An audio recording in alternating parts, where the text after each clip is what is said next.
नमस्कार दोस्तों, आज हम फिर से लेके आए हैं टॉप 10 मोस्ट इम्पोर्टेंट प्रश्न जो इस परीक्षा में पूछे गए हैं। प्री और मेंस दोनों में पूछे गए वही प्रश्न हैं जो एनी टाइम रिपीट होते हैं और पिछले ईयर में पूछे भी गए हैं वही।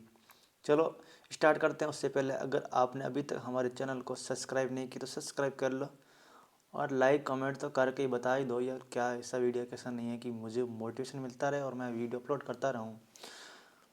चलो स्टार्ट करते हैं। आज का पहला क्वेश्चन सम्मिलित करना है। ये क्या है? इससे सम्मिलित करना है, इससे इसे मिलान करना है, कौन सा सही है कौन सा नहीं है।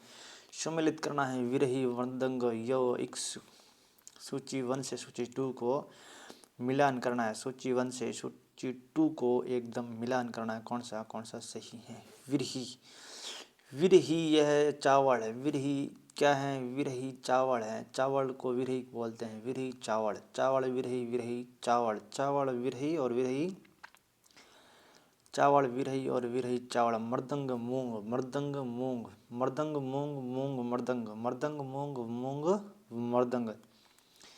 यौ जो, यौ बोलते हैं जो, यौ जो जो यौ यौ जो। इक्सु गन्ना, इक्सु गन्ना, इक्सु गन्ना, इक्सु गन्ना, इक्सु गन्ना, इक्सु गन्ना। इक्सु तो हो गया गन्ना, यो हो गया जो, मृदंग हो गया मूंग और विरही हो गया चावल, विरही हो गया चावल। यानी डी इसका एकदम राइट आंसर है। डी एकदम इसका राइट उत्तर है। चलो नेक्स्ट प्रश्न देख लेते हैं। नेक्स्ट प्रश्न क्या बोलते हैं?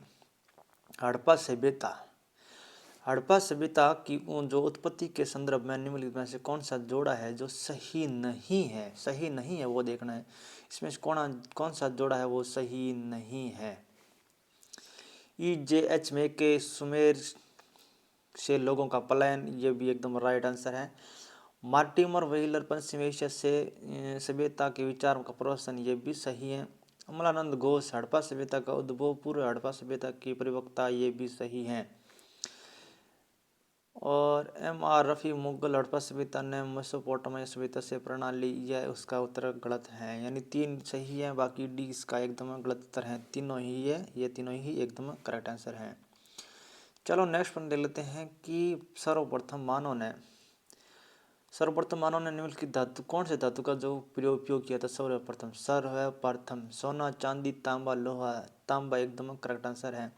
सर्वप्रथम मानव ने कौन से धातु का प्रयोग किया था? तांबा एकदम राइट आंसर है। तांबा एकदम करेक्ट आंसर है। निम्न स्थानों में किस एक स्थान पर सिंधु घाटी सभ्यता से संबंध जो विख्यात वर्षभ मृदा मुहर प्राप्त हुई है वो कौन सी है? सिंधु घाटी सभ्यता से एक वर्षभ मृदा मुहर प्राप्त हुई है, वो कहाँ हुई है? वर्षभ मृदा सिंधु घाटी में वर्षभ मृदा हुई है वो वही हड़प्पा से। कहाँ से हुई है? हड़प्पा से। जो वर्षभ मृदा मुहर प्राप्त हुई है वो कहाँ से हुई है? हड़प्पा एकदम राइट आंसर है। हड़प्पा एकदम करेक्ट आंसर है।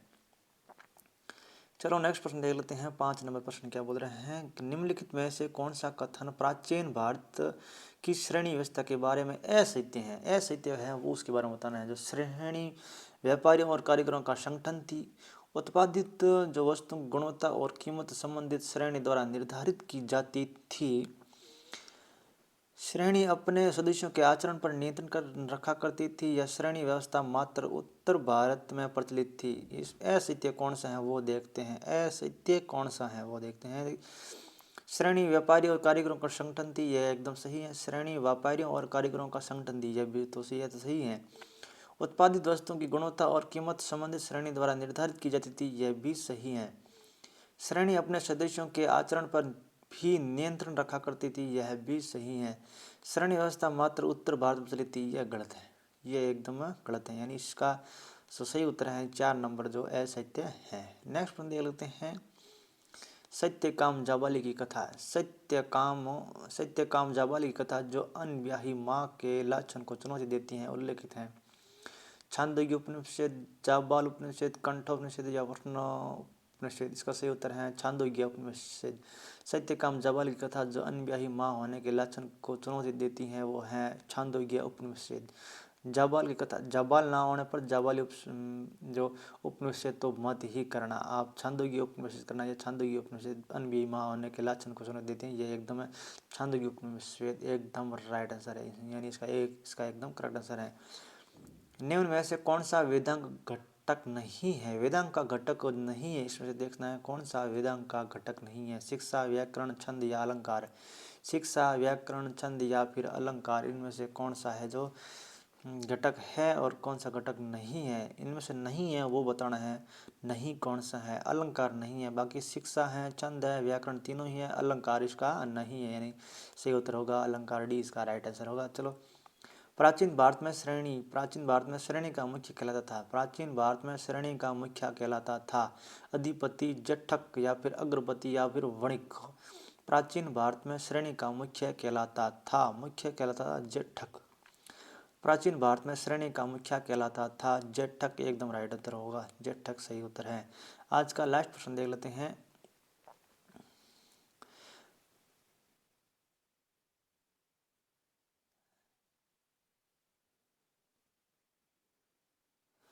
आज का लास्ट प्रश्न क्या है? लास्ट प्रश्न है कि निम्न में से कौन से सिद्धांत जैन धर्म से संबंधित हैं? कौन सा सिद्धांत है जो जैन धर्म से संबंधित है? जैन धर्म से संबंधित कौन सा है? अनेकादवाद, सर्वतिस्तवाद या शून्यवाद या फिर स्यादवाद, इनमें से कौन सा है जो सिद्धांत जैन धर्म से संबंधित हैं? जैन धर्म से संबंधित कौन सा है?